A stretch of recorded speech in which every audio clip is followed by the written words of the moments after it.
So I guess just a little context about the demo that I'll be giving. Um, Suppose you're a developer, you're working in your terminal, you write a command that errors. And what you would normally do is probably go search for that error, go paste into ChatGPT, but that is a context switch that let's say you're trying to avoid.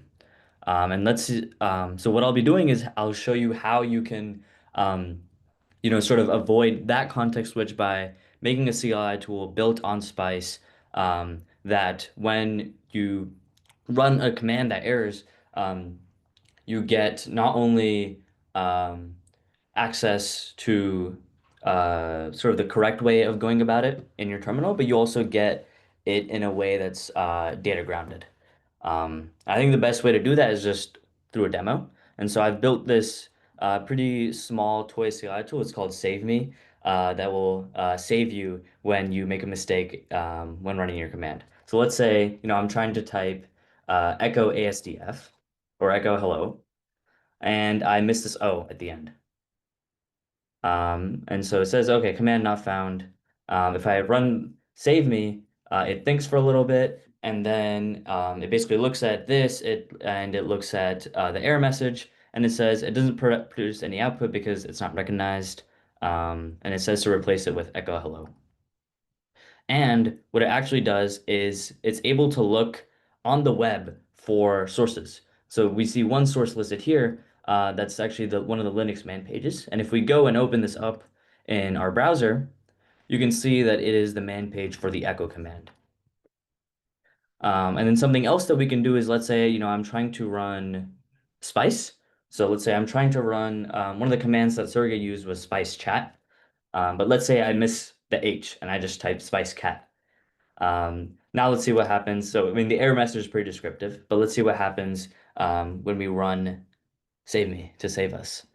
Um, so here we see the root cause. We see that um, it's due to the command cat not being recognized. It says to try running Spice help or use Spice catalogs, and it also references the documentation right here. Um, and it also says, you can run Spice help for built-in help. Um, and the way that I was able to do this is essentially through the Spice pod and by using the OpenAI Responses API. So I have a very simple data set here, which is just the Spice documentation for the CLI.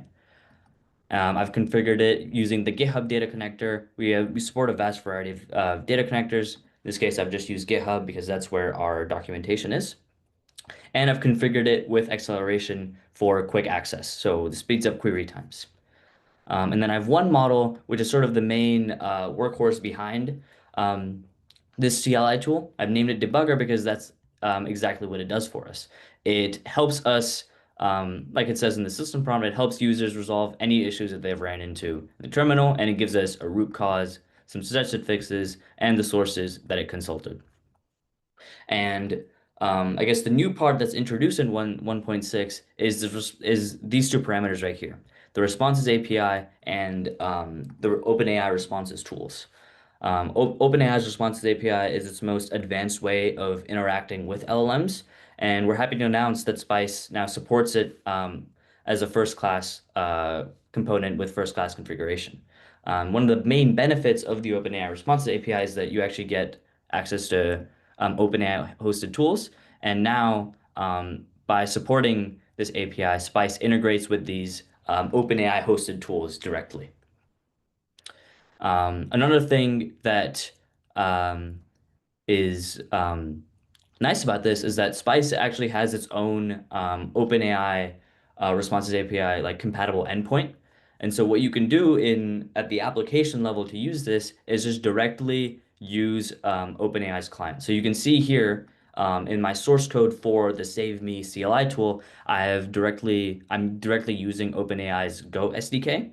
And when I'm making an API call, I am just calling out to the Responses API configured with um, Spice's configured with the base URL of the Spice instance running locally.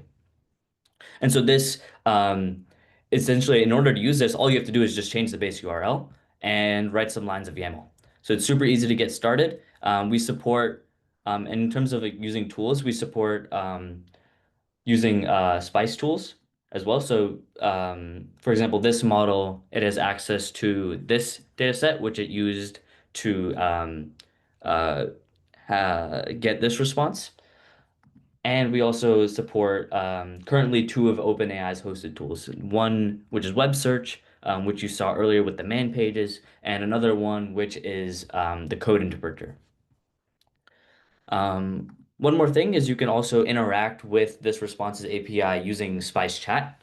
And to do that, you can type you can use the responses flag. So I can do Spice Chat dash dash responses. And what this basically means, it'll direct any chats that I have to the responses API endpoint instead of the chat completions endpoint, which it does by default. So I can select my model here. I'm going to select this helper. And I can just say, what data sets do you have access to? And it'll think for a bit and then it'll